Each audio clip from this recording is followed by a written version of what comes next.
September 11, 2001 was a day that dawned just like dozens before it.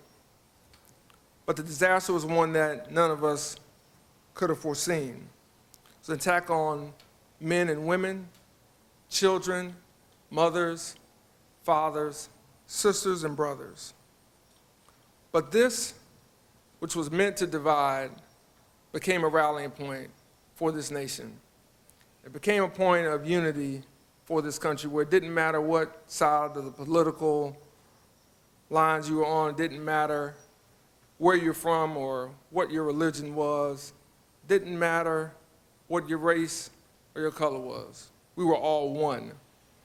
And I think when we consider what our first responders do every day, the men and women of Montgomery Fire Rescue, those of the Fire Department of New York, and many others across this country, we have to think about how they exhibit themselves. And maybe there's something for us to learn from that. The courage, the bravery, the selflessness. The acts of valor that define that day are acts that we can also take in our own capacity. We didn't focus that day on what divided us.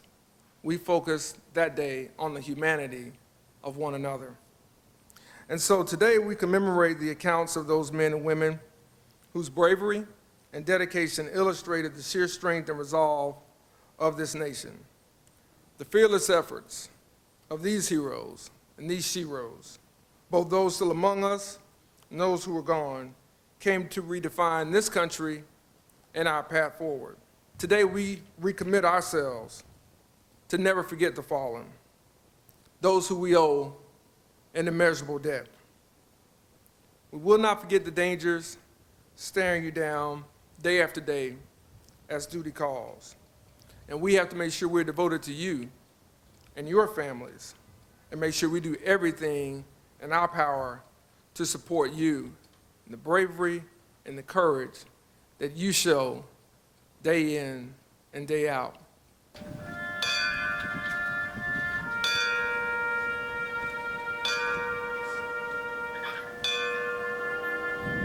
On September 11, 2001, 343 firefighters and 60 police officers lost their lives in a terrorist attack on the United States of America.